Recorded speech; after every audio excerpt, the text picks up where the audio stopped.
guy just casually throws this kind of question at us? What exactly is his deal? But fine, I'll answer, I guess. If it were me, I guess I'd choose to build a cage for the little Charmony dove. After all, leaving it there, it's bound to get hurt by wild animals or something.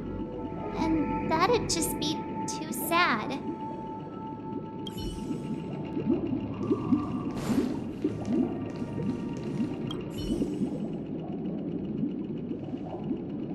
I can't decipher his intentions right now, but based solely on that question, I would probably choose to build that dove a cage. Even if I was gonna release it back into the sky, it'd have to be strong enough to fly first. If I left it where I found it, I fear it'd never get the chance to fly ever again.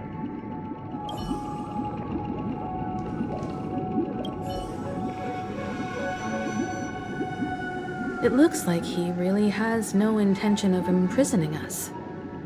If it's just a quiz, I suppose it's fine to humor him. Back to the question.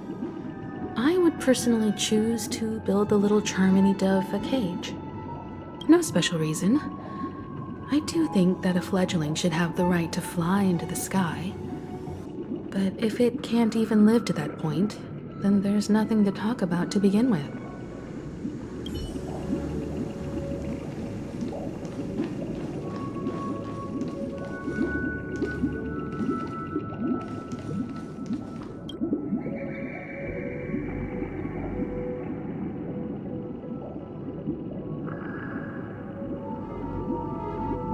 I'm happy to see that you made a choice similar to ours. If your mind is made up, let me reveal the outcome of this choice. We passionately nursed it back to health, preparing only the best food for it every day. We even preened its feathers. Later, on the day that Robin left Penacony, we opened the cage door and let it fly back into the sky. I watched it for a long while by the window, probably about 3 or so days. In those 3 long days, the little Charmony dove tried again and again to spread its wings to fly into the sky, but fell to the ground, only to keep trying. Finally, on the 137th attempt, it succeeded. But its attempt did not go perfectly. After flying unsteadily for a while, it fell to the ground, unable to grasp the direction of the air currents. The fall shattered its wings. It writhed helplessly in my embrace. But it was all for naught, finally succumbing to a painful demise. And in that instant, our tender care, our given love and hopes, they all became the inevitable push that sent it to its death. I deeply regret the choices we made. Next, let us head to the second decision. This time, it's the story of a dream chaser. This story happened when I was appointed as Bronze Melodia, a position exclusive to the Oak family, charged with listening to the problems and vexations of dreamscape residents, and providing them with the relevant guidance. It was during that period that I had the opportunity to hear voices from all corners of the dreamscape. Joy, sorrow, arrogance, regret. The complex tapestry of human nature that formed the world. And I was fortunate to catch a glimpse of it. He was a dream chaser, and an illegal stowaway. Just like the rest of them, he came to Penacony in search of a better life, except that, to most people, the price he paid, I suppose you could say it was everything. He told me, I sold everything I could at home. The house, the land, even his 2 children. He said he could not afford to raise them, and that at least they could eat if they lived as slaves. He had a plan in place. He would buy back his children once he had made his fortune, and enjoy Penacony's beautiful dream with them. Alas, his plan to smuggle himself was somewhat clumsy, and he was sniffed out by those pig-headed hounds. After hearing the Dream Chaser's story, I immediately appealed to the Bloodhound family to cease their pursuit. That way, at least he could live peacefully. But I was still too naive to the ways of the world. I did not anticipate that what I thought was a kind gesture would later lead to dire consequences. I'll tell you the outcome soon. For now, I'd like you all to make a choice. Will you do as I did, and try to convince the Bloodhound family to stop their pursuit, so that the Dream Chaser may live peacefully and realize his wishes? Or will you remain silent, leaving him to languish while the hounds are hot on his heels, until his inevitable judgment arrives? I look forward to everyone's decisions. Who knows? Perhaps they might even alter the outcome of this tragedy.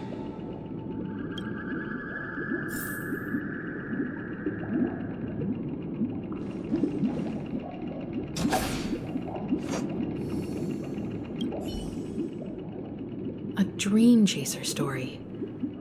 If I acted out of kindness, I would probably ask the Bloodhounds to stop their pursuit and lend him a hand. But what cruel repercussion would this choice result in? I think Sunday must have been deeply impressed by the limitations of the strong defending the weak through this incident.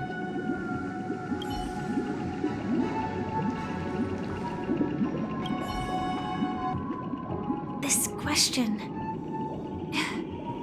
Surely it has some connection to the baby bird story. And this connection is precisely the breakthrough Sunday aims to use to persuade us. I'd probably choose to ask the Bloodhounds to cease their pursuit.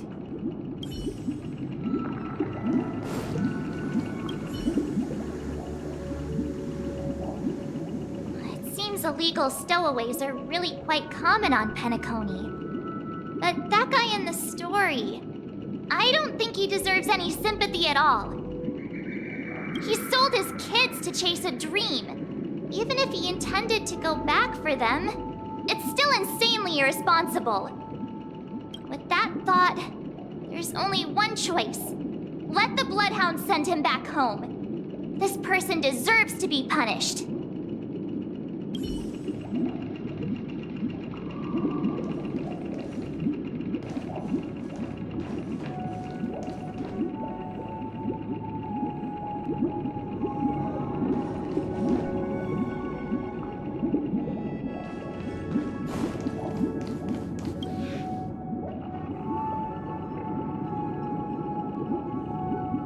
It seems you, like me, are pondering whether a different choice could have led to a better outcome.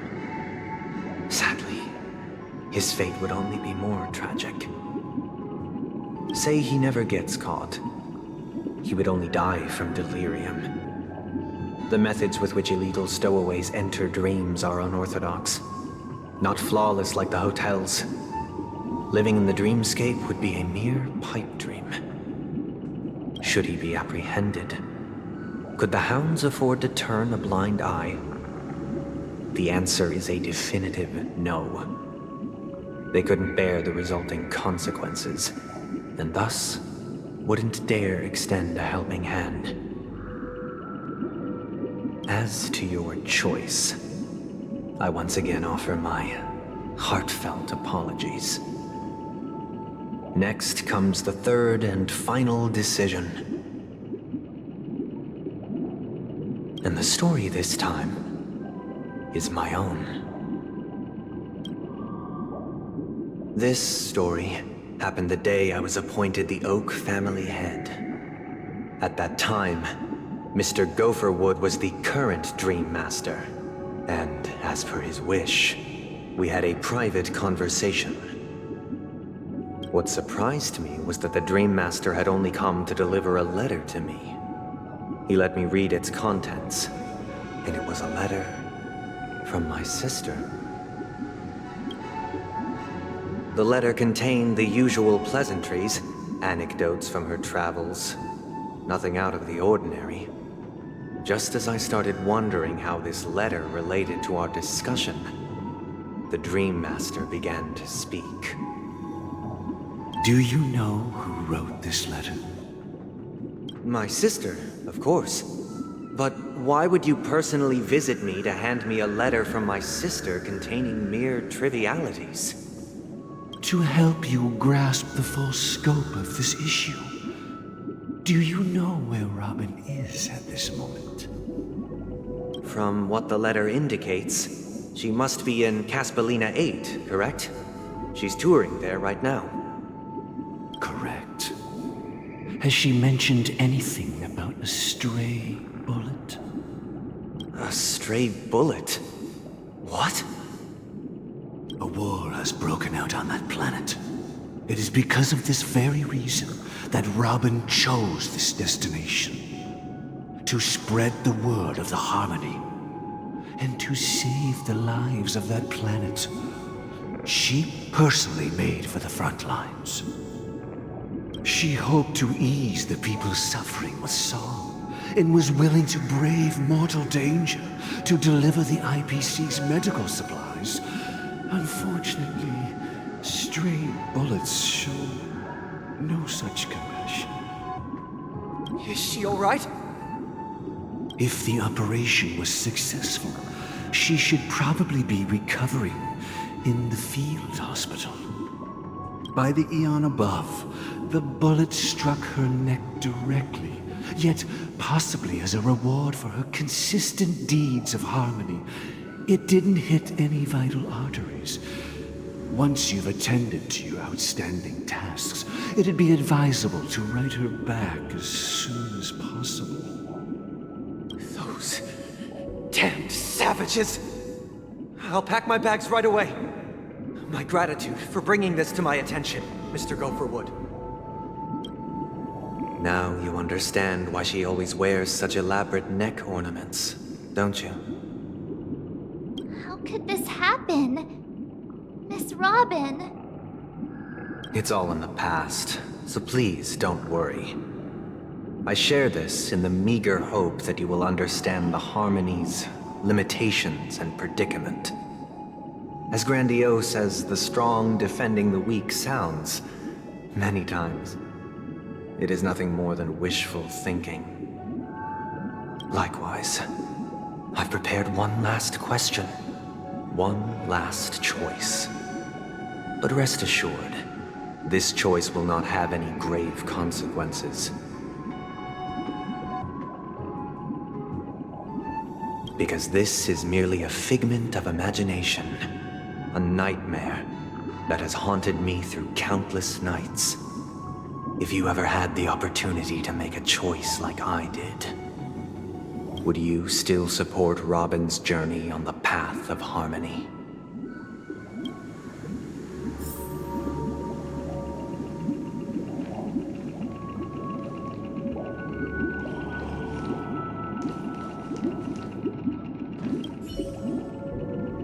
I often feel like I've dreamt of similar scenes on certain nights. In the dream, I see blurry faces. I don't know who they are, but I sympathize with all of them, fighting for survival against some unfathomable force. Their confusion and fear are lucid to me, but I also remember they chose never to give up. Just like Miss Robin. If Mr. Sunday's question leaves you puzzled, you should find the answer from your own experiences. With each trailblaze, dangers and tribulations will surely follow. But would you ever back away? would you stop March and Don Hung from reaching their next destination?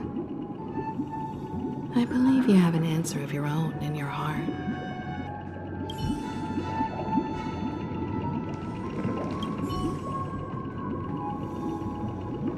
Miss Robin's courage is admirable.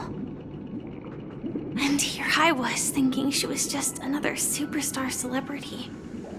But the fact that she's also Mr. Sunday's younger sister? No, I doubt he'd wish harm on his own flesh and blood, no matter how grand the ambition.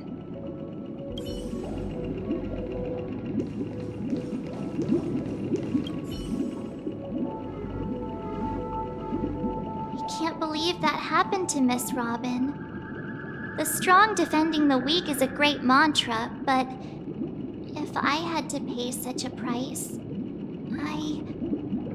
I don't know what I'd do.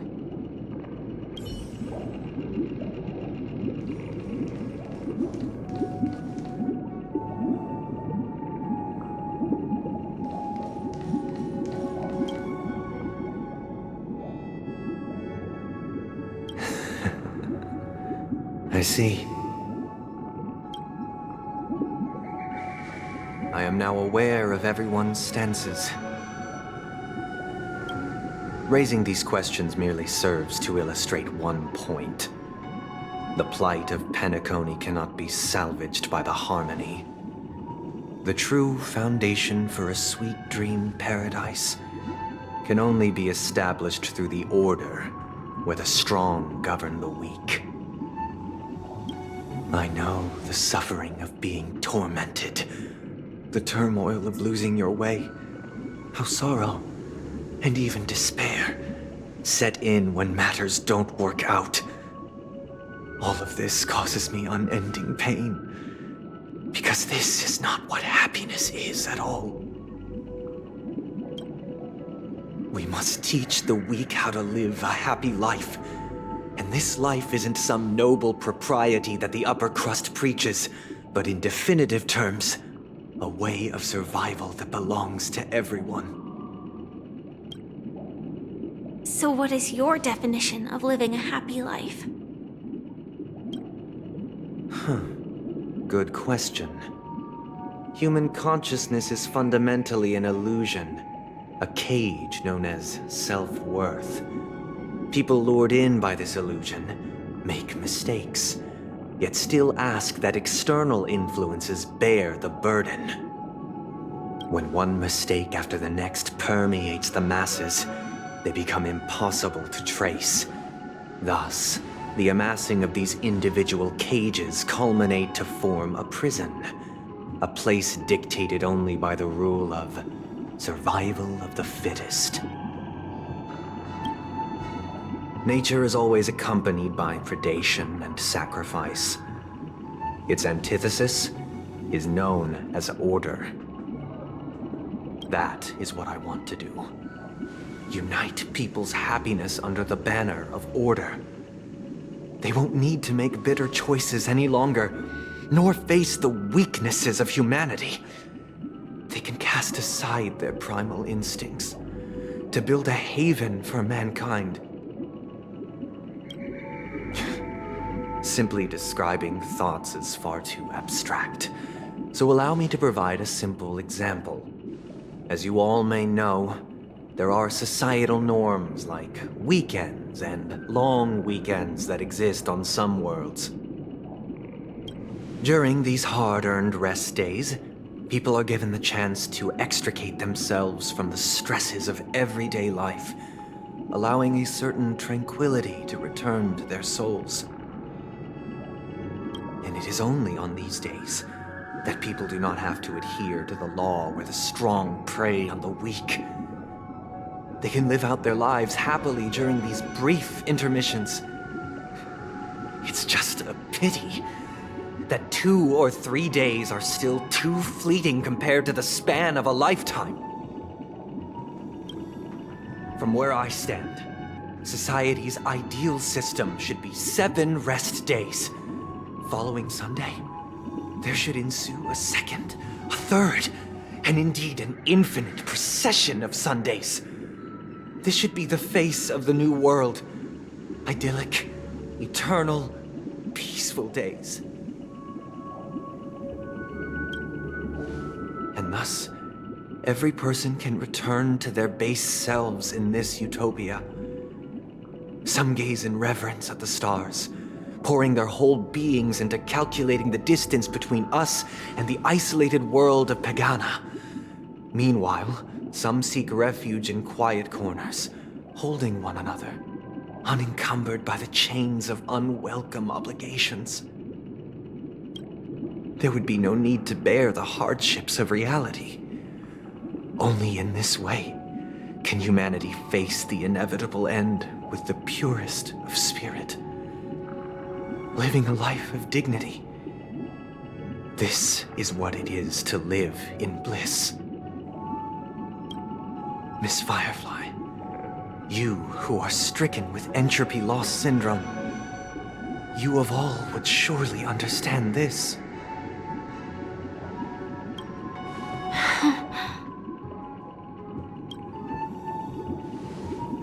It sounds like a flawless theory.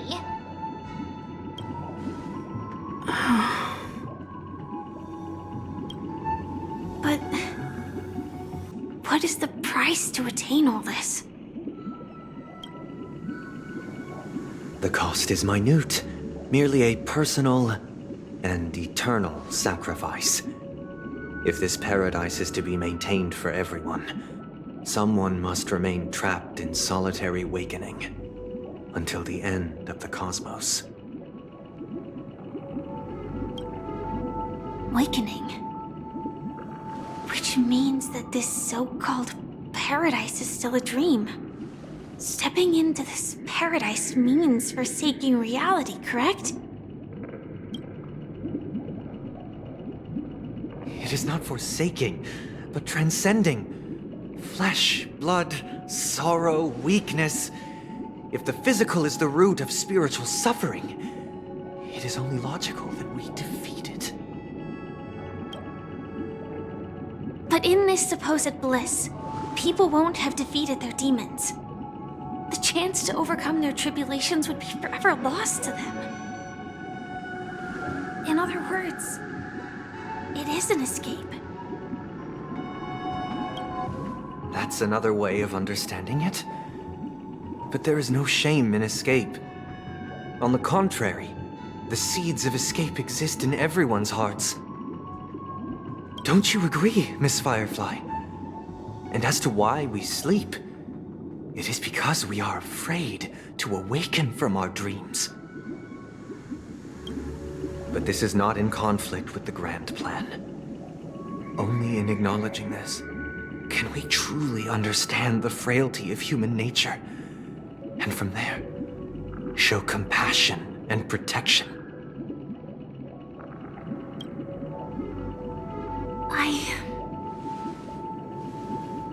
I admit that you are a born leader. Your perspective on humanity brims with pessimism. Yet you express compassion for all, even when your heart pities them. But unlike you, I live for the self. From my perspective, individuals making choices for themselves is their birthright. The want to escape may be innate in the weak. But whether they are weak or not, it is not up to another to decide. Perhaps in your mind, you also view me as weak?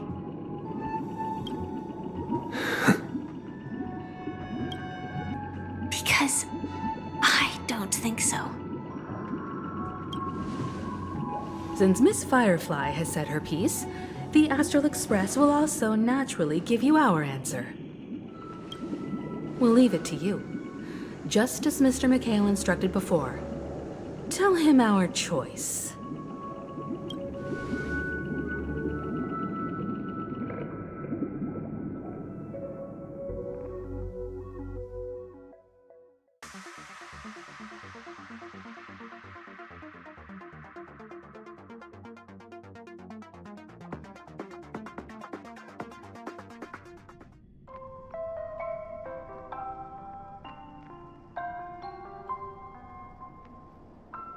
What is this place?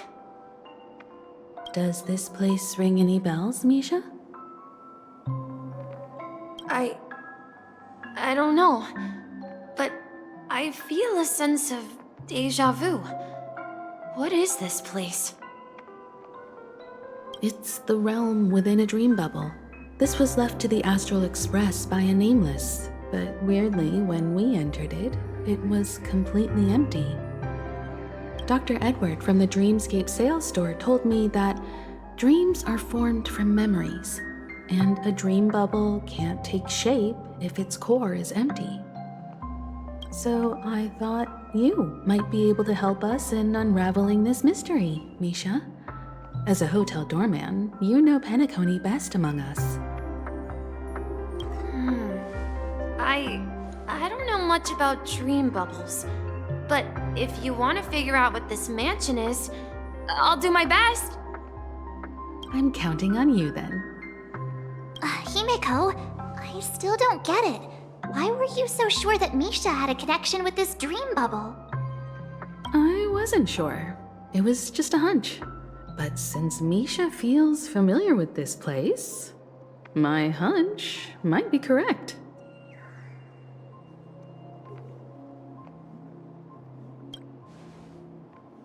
Exactly.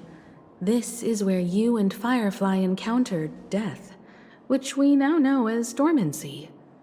Considering its connection to Dreamflux Reef, it's not surprising it appeared here. The question now is, who brought you here? Based on the clues we have so far, it's unlikely to be that masked fool, so identifying them is crucial to us. We're drawing closer to the truth once more. Let's give Misha some time, as I believe he'll unveil the secret of this dream bubble. All right, but there are doors all over the place. Which one should we choose? Do you have any idea, Misha? I guess... maybe this way?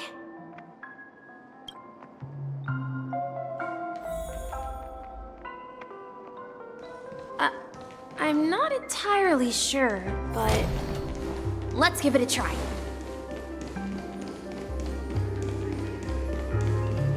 Wait, you managed to choose the right door on your... Weird.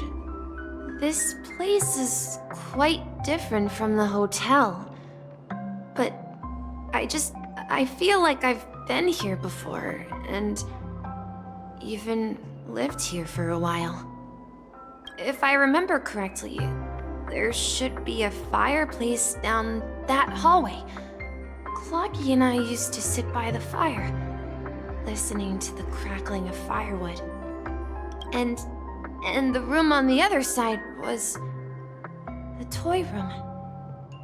I loved spreading out all the toys from the box on the floor and making up stories for each of them. Hold on. This doesn't make sense. Didn't I grow up in Dreamflux Reef? So, what is this place? This could be a case of amnesia. Don't worry, Misha. It's common for everyone to forget certain aspects of the past. Those memories haven't vanished.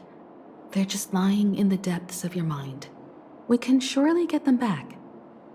Since this place seems familiar to you, why don't we explore a few more rooms and see if you can recall anything more?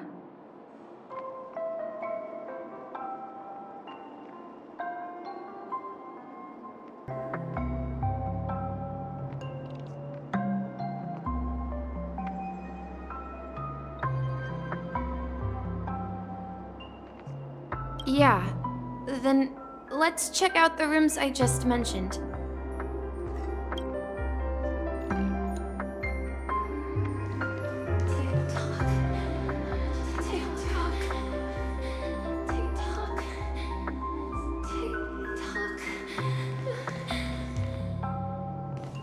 Is it something very important?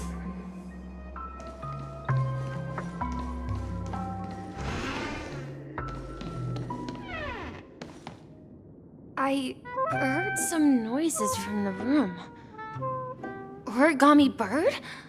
That's a friend of mine. You and Origami Bird are friends? Yeah. It's a member of the Compass crew, just like Clocky and Miss Mirror. And there's more than just one Origami Bird. They are a big family with lots of brothers and sisters who look the same. They follow Miss Mirror's orders and handle all sorts of jobs on the ship. They're the best sailors. Sailors? Can origami birds be sailors? Could you tell us more about the compass, Misha? The Compass is a ship bound for the New World. Clocky and his partners travel through layers of fog to the depths of the sea. Whenever there is danger, Clocky will use a compass and guide the ship in the right direction. That's a great story. But in the Penacony cartoon, Clocky and his partners have always lived in Dreamville and never ventured out, right? Huh? Oh, that does seem to be the case. Weird. I clearly remember Clocky arrived in the New World in the end. Perhaps Clocky has a hidden past. So, where has Clocky gone? Did he leave to protect Dreamville?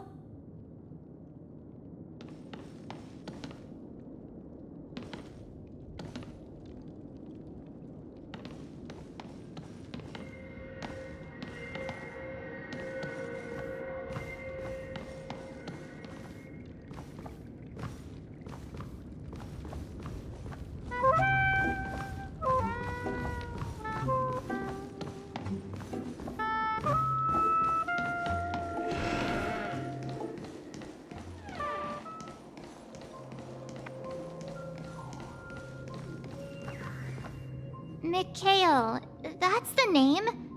Now we all know him as the Watchmaker. So, who is he talking to? Do you know anything about it, Misha? I'm sorry. I don't know much about the Watchmaker. But, Mikhail, Anything special about that name?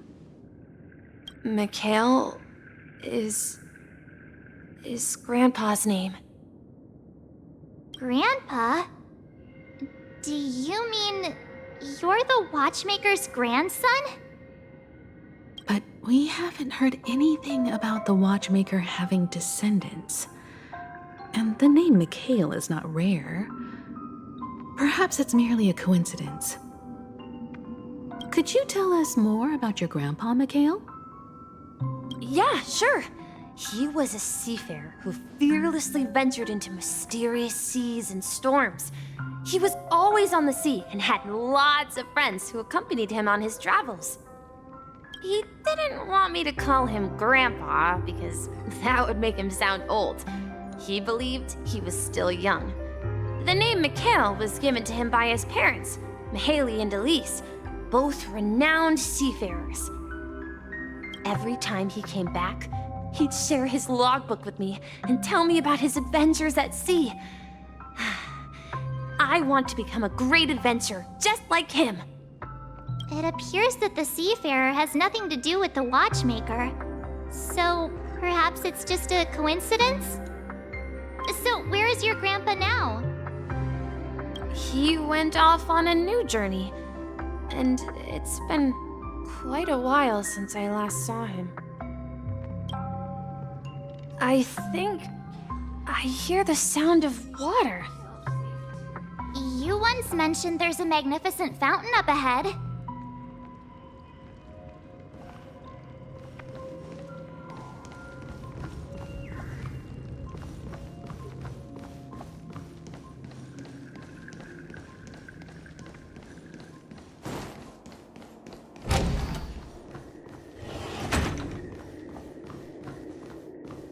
Look, there it is!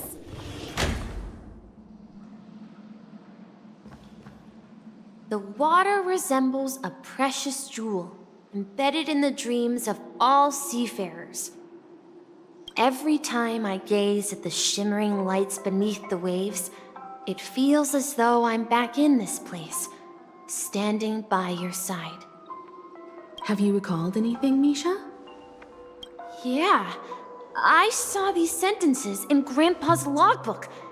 He used to say that despite the perils of the sea, whenever he stood on the deck in the afternoon, overlooking the sparkling waves, he would think of this fountain in front of his house.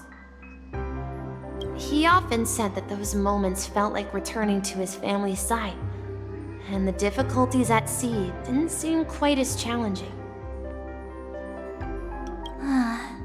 You know, I quite understand such sentiments.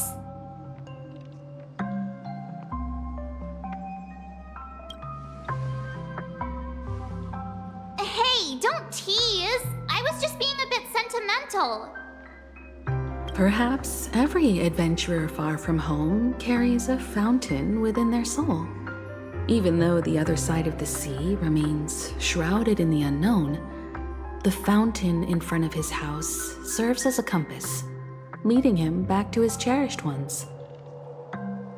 Yeah, while Grandpa was at home, we would stand by the fountain and place the compass, a toy boat that I made, into the pool.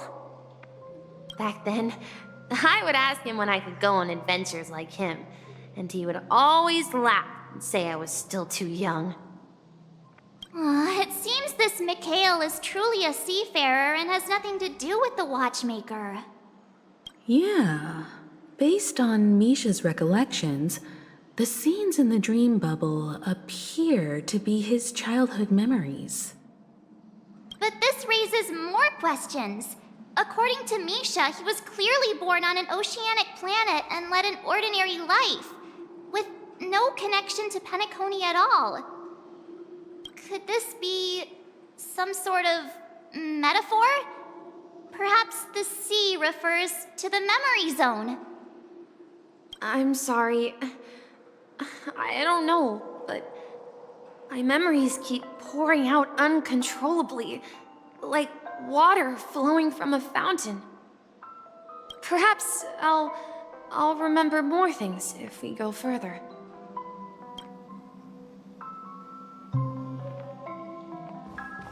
I wish to share your burden.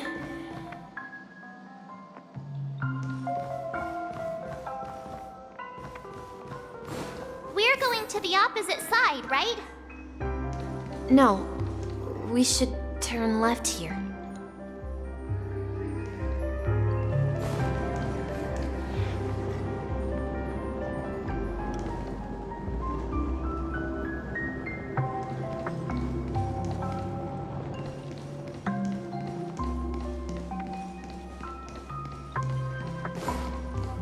Huh? Something feels different about this place. This is it. I remember this corridor.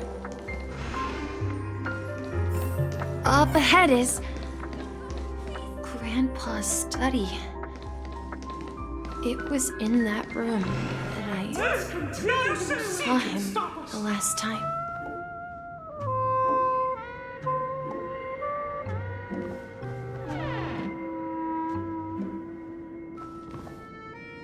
The atmosphere in this room feels totally different.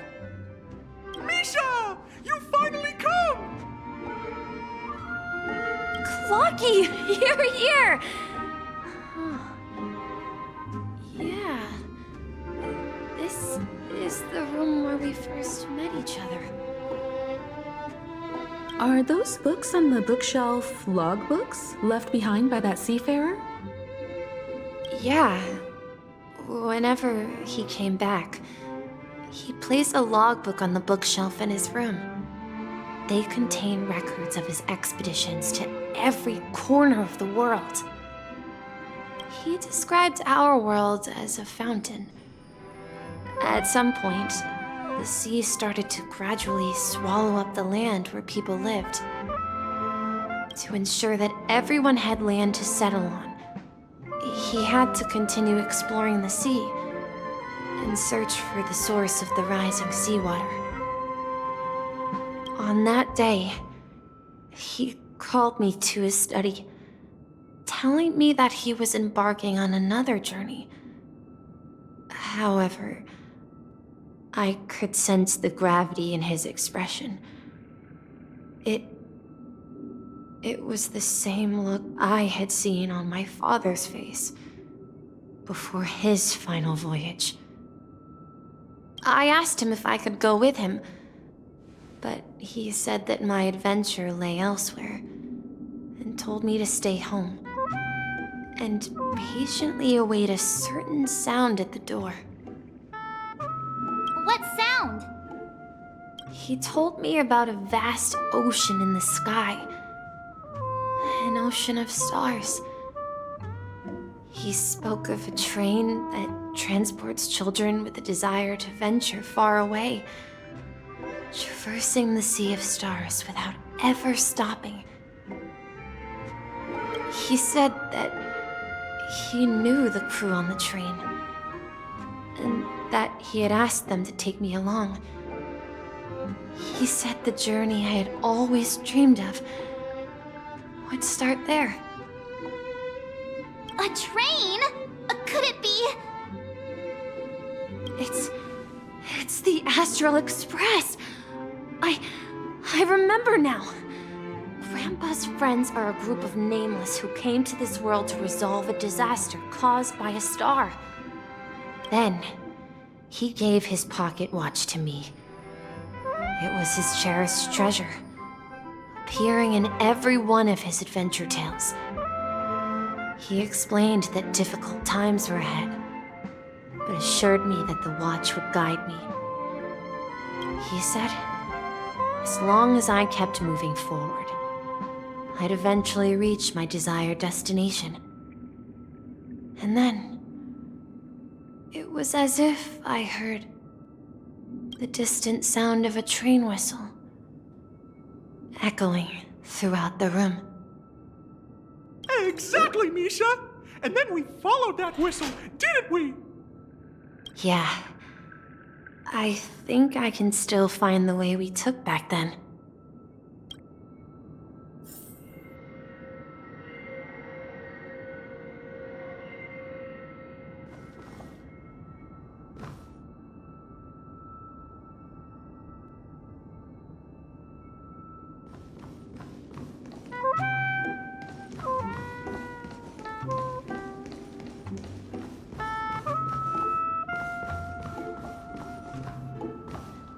This is the dream jigsaw, right?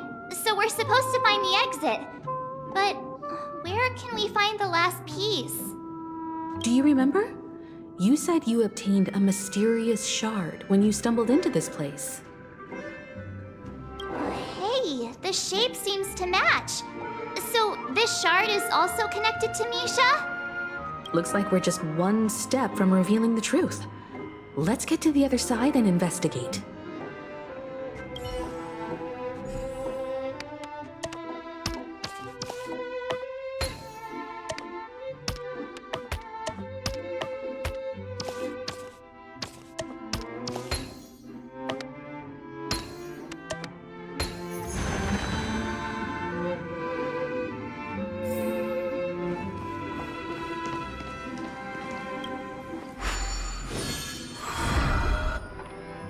This is it. This is my room of clocks. While I spent my time waiting for Grandpa to return from his voyage, Walter gave me this workshop, and it became my secret base. Here, I learned how to repair clockwork and gears out of my fondness of precision mechanics. In my dreams, I was the captain of the compass, embarking on adventures with my companions, Clocky and Miss Mirror, in search of the new world. I was born and raised here. So, this building in the dream bubble is your childhood home? Yes, but not exactly.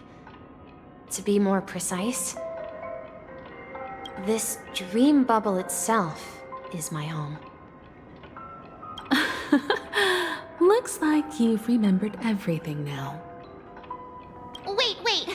Why does it feel like everyone else knows something I don't?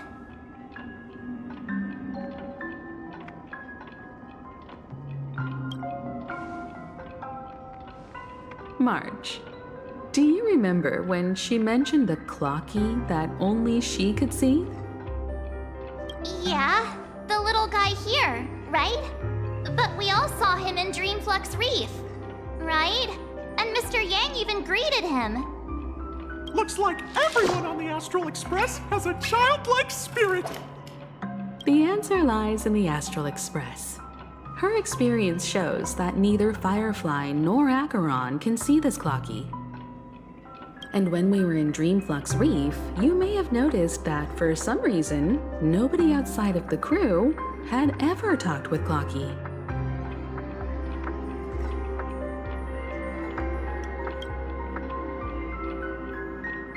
A mimetic life that can only be seen by a select few. It's just like a hidden message left by someone for the nameless. But Misha can see Clocky too, right? They even grew up together. But Misha hasn't started the way of the Trailblaze yet. That's the key to the mystery, March. Now take a moment to recall. Have you ever seen anyone outside of the crew interact with Misha? Wait. No way! That's the answer, March 7th. This dream bubble is the place where I was born. And I'm a dweller in this dream. Just like a memory zone meme. I should have stayed here and waited for you. But when reality and memories merged, I unconsciously pushed open that door and left the bubble with Clocky. So it's not that the Watchmaker's dream bubble is empty, but rather the stuff inside ran away? And the whistle you heard was the sound of the Express arriving at Penacony? That's one way to see it, but I believe there's a longer story behind all this. It's best for Misha himself to explain all the details. How about we start with your name? Now, should we call you Misha, or...? Thank you all for helping me rediscover my true self. Now, please allow me to reintroduce myself. I was born on Lushaka, in the Presmere system, adopted by seafarers Mikhail and Char. They gave me a treasure, a name that carried their hopes. Mikhail Char Legwork, or simply, Misha.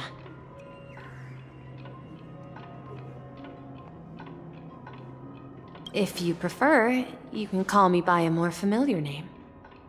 The Watchmaker. So, you're the Watchmaker himself? Unfortunately, that legendary figure is no more. I am only a reflection of his life. As for the child who has been with you, he's the innocent protagonist of Misha's childhood dream. A friend of Clocky, a young apprentice, and a future mechanic on the Express. And this also marks the beginning of his journey, devoted to the Trailblaze. At the end of the journey, I left this little flame, which I so cherished, in my deepest dreams, hoping to pass it on to the nameless of future generations. However, he somehow left the dream bubble and forgot all about his task. I apologize for all the confusion this caused. Because he was born with a desire to trailblaze, wasn't he?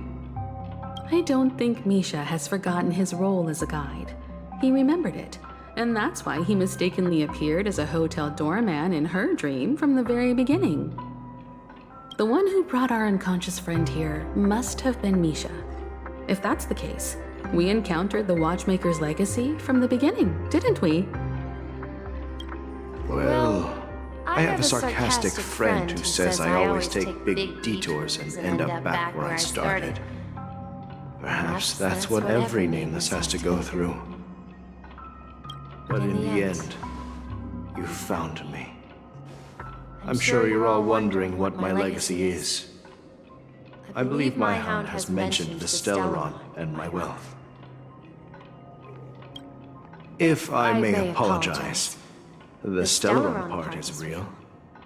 As for my wealth, however, it's nothing more than a baseless rumor. I left my homeland as a child and embarked on the journey of Trailblaze. I traveled to various planets until finally reaching Esdana, where my friends and I built the original Penacony and fought for its future ever since. I've been moving forward all my life, doing what I could to overcome the obstacles in my path. But ultimately, my journey reached its end, and I left behind no possessions worth entrusting. So, if you ask what's left within this worn-out train engine that can be called a legacy, I suppose it's the things that are still burning in the engine's furnace. Now that you're well aware of the current situation of Penacony, I certainly hope that you'll help me get this world back on track. But I'll leave that decision to you, for the path of Trailblaze is never paved by others. All I have for you is a story and 2 gifts. I want to give you my pocket watch. It has accompanied me throughout my long journey, guiding that naive child forward, and has been blessed with the presence of so many great people up to this day. And my hat, too. The one who navigated for me placed it on my head and planted a fanciful thought in my mind. The trailblazing expedition will never end. Now, it's time for you to make your choice. Once you've made up your mind, open that door and enter the long dream of an old man. I'll be waiting for you at the end of this corridor of time. All right, everyone, let's make a decision. Although I don't think anyone will have any objections.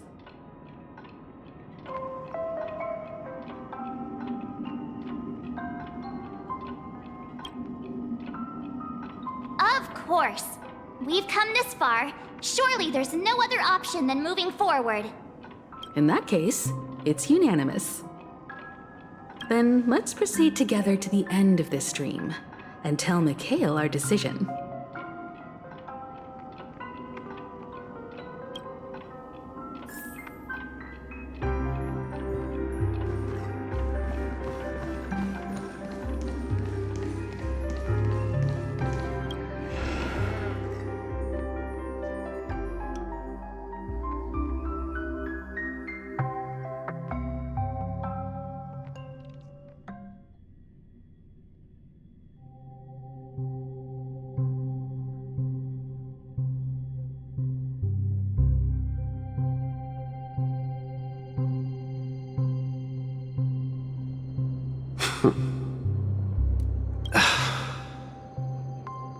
Mikhail, where are you going? Someone has to step up and save Lushaka. So why can't it be me, Misha? And if you must, please take me with you. Don't leave me alone. Even without me, you know how to proceed forward, brave Captain Misha. The compass is waiting for you. Haven't you always wanted to be a better adventurer than me? Now go, board that train and start your journey. Where are you going, Mikhail? I'm going to clean the floor in the parlor car. I've promised the conductor. Wait, first tell me, did you fix this watch? Yeah?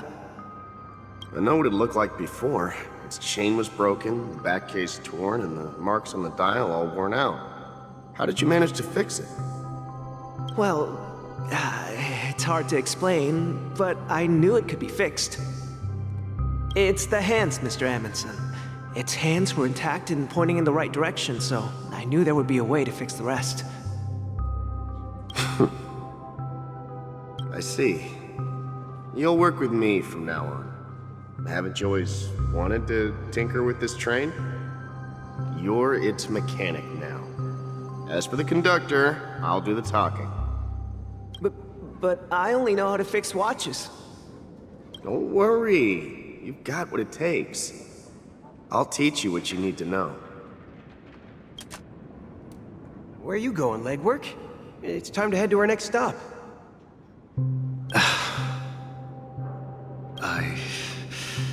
I'm staying in Astana with Rosalina and Tiernan. I see. This place reminds you of home. The people of Astana have only achieved a tiny victory and still have a long way to go towards true freedom. Hanunu needs us. Don't worry, not all journeys lead to the stars. Even if I leave the Express, our path of trailblaze will continue. Yeah. I knew you wouldn't stay on the Express forever. Leave in peace, my friend. And, take this with you. This is Mr. Amundsen's hat. But why? When he departed, he said he would leave it to his best student. Well, I suppose the time has come. Farewell, legwork. Take care of Tiernan and Rosalina.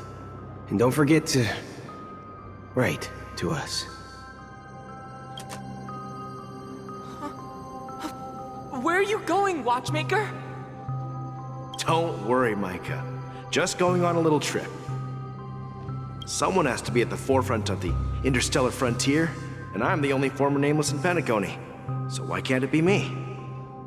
Because you're all we have! Have you forgotten about Tiernan? The cosmos is way more dangerous now. What will happen to Penacony if we lose you too?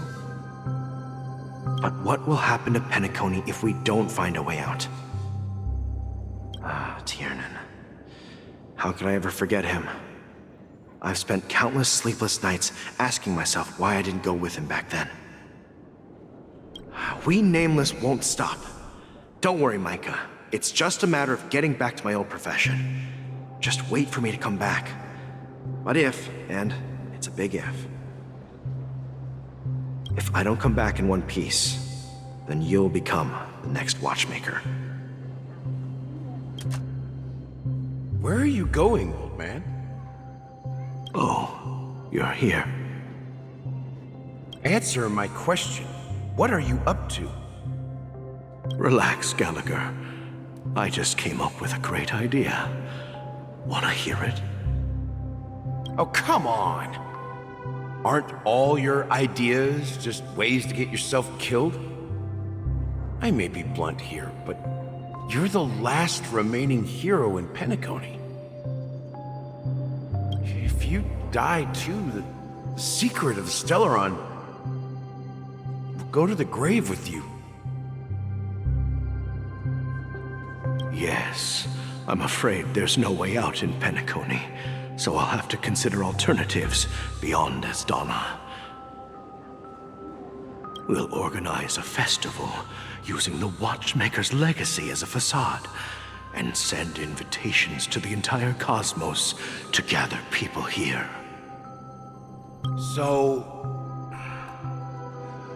a desperate struggle against the family? Desperate? Don't we have you here, my friend? This task is challenging, but what hasn't been challenging for us along the way? Well, whatever you do, remember, make sure to send an invitation to the Astral Express. Misha! Where are you going? Oh, it's you, Clocky. Take me to Dreamflux Reef. Last night, I had a long dream about the day we met.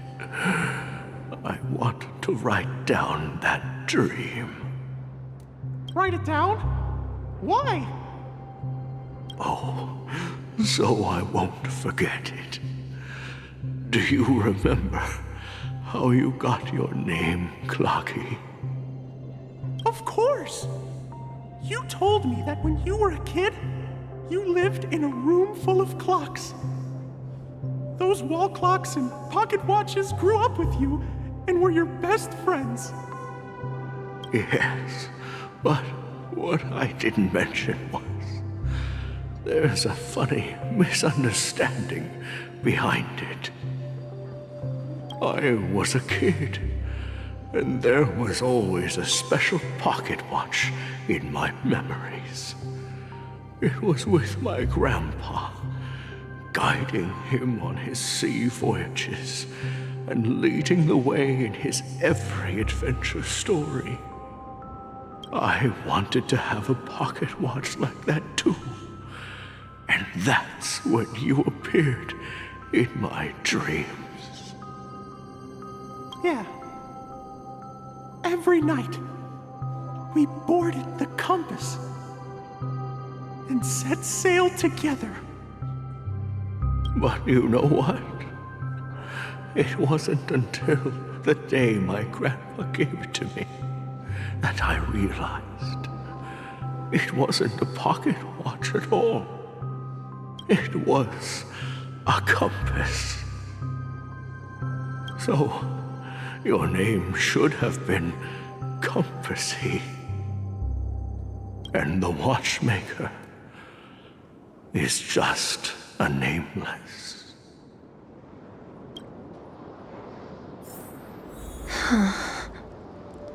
We've arrived at Dreamflux Reef. So, where to next? You know, Clocky, I don't think I'll be going anywhere else.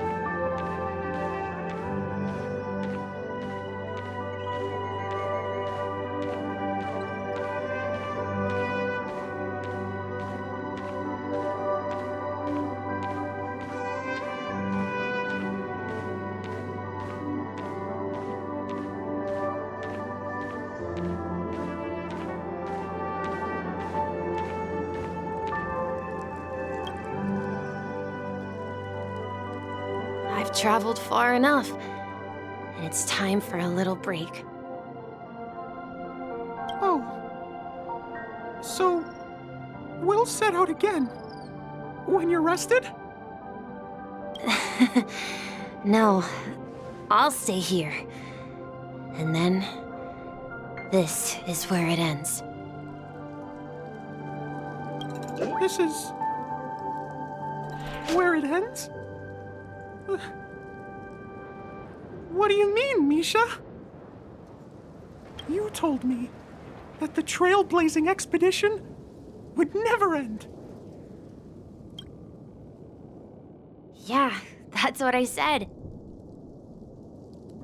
So now, it's up to you to decide your next destination. My next destination? What's that supposed to be? I've been following you! Misha? You're acting weird today. If you're feeling down, we can just do what we usually do. With the clockwork. No, I'm not feeling down. As for clockwork, yeah, it resolves all problems in this dream.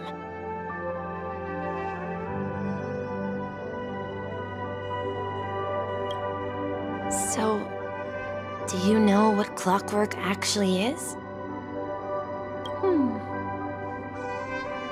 I'm not quite sure. Well, everyone gets lost at times. They may hesitate and doubt which way to go. That happens in this dreamscape and beyond. But don't worry. Everyone goes through moments of uncertainty and hesitation. Eventually, they gather the courage to make bold decisions. Whether it's calming, joyful, angry, or sad, all they need is a little nudge to take that step toward where they truly belong. I'm leaving that little nudge with you, and I hope you'll share it with others. Such is the essence of clockwork, the will of the Trailblaze.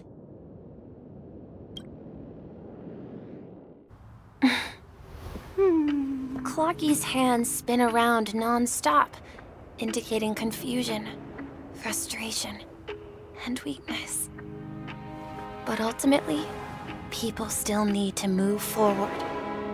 Just like your hands, always pointing ahead.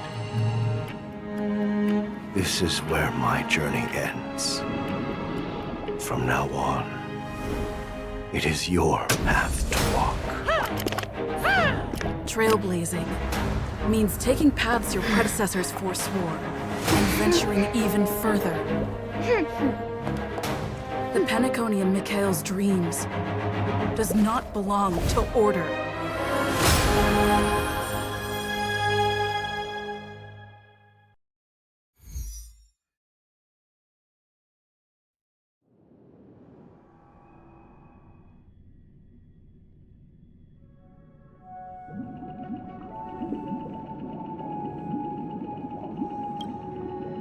I can't believe that Eon would cast a glance at Penacony at a time like this. Is it because of the resonance from the legacy of the Trailblaze?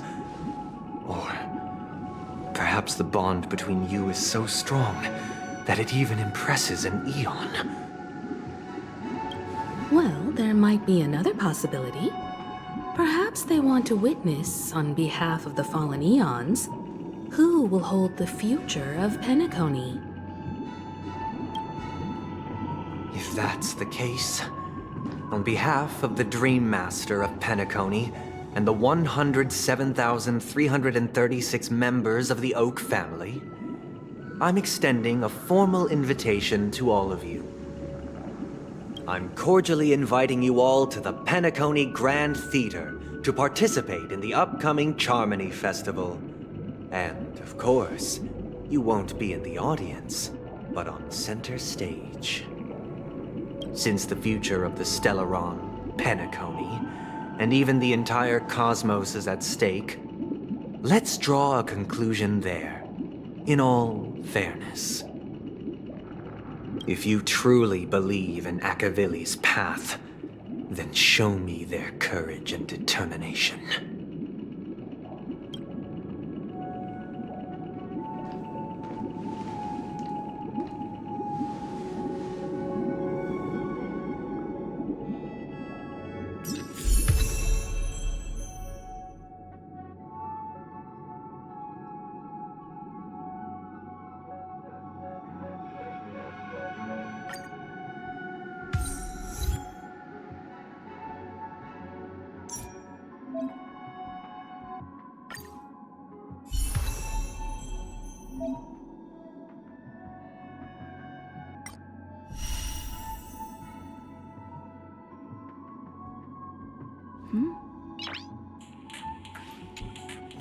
Noise.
Proceed with caution. I've got your back.